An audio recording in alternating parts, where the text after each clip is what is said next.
ئەو بەفرەی هەندێک لە ناوچەکانی باشووری کوردستانی گرتوتەوە تەنیا بۆ سەر ڕێگەوبانەکان کاریگەری نەبووە، بەڵکو و کاریگەریشی لەسەر ئەو ئاژەڵە کێویانە داناوە کە لە چیاکاندان، چونکە ناتوانن وەک جاران بەهۆی بەفربارینەوە خواردن بۆ خۆیان پەیدا بکەن.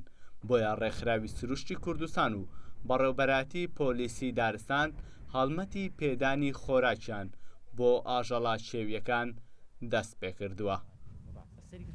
دبەی فڕێدراوە دبەکان جارێکتر بەکارهێنینەوە هەڵی دەبەستین بە قەلقی درەختەکانەوە دواتر گەنمی تێەکەین و دیارێ من داواکاریشم لە ڕێگەم کەناڵەوە بۆ تەواوی خەڵکی ئەو ناوچانە هەیە کە بەفری لێبارەوە تایبەت خەڵکی گوندەکان لە پێناو ژیانی ئاژەڵەکانە خۆراک و دانەوێڵی پێویست ڕۆبکەن. بێتە پرۆژەیەکی عام ئێمە هەوڵ دەدەین لە توانامان بیکەین ئینشاءڵڵا وەکو ڕێکخراوەکە داوا لە حکوومەت دەکەین و لایەنێ پەیوەنددارەکان بتوانین ساڵانە هەستن بەم ئەکرا بەس وەکو پێویست نەبووە.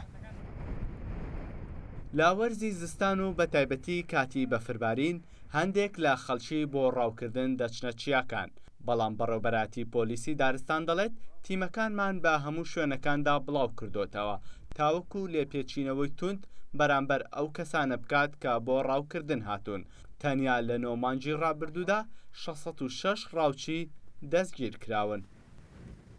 ڕاوی کەڵە چێویەک بزنە چێویەک ئاژەڵێک بکە جگە لەوەی سزای یاسایی بند ئەکرێت و غەرامەی 10 ملیۆن دینار ئەکرێت. ڕاوی باڵندەکانش بەمان شێوە ڕاوی هەڵۆ 5 ملیۆنە ڕاوی حاجی لەغلق ملیۆنێکە ڕاوی باڵندەکان لە ڕیشۆڵە و چۆلەگە و کڵاو کوڕ ئەمانش 100,000. پرۆژەی دانانی خواردن بۆ ئاژەڵە کێویەکان ماوەی 3 ساڵە کاری لەسەر دەکرێت لەلایەن هەندێک لەو ڕێکخراوانەی کە لە بواری سروشدا کار دەکەن و لە ساڵی ڕابردوودا و زیاتر لە 6 تەن خۆراک و دانەوێڵە دانراوە لەو چیانەی کە بەفریان پێوە بووە. چۆمان محمود ڕوودا و چیای ئەزمار لە سلەیمانی.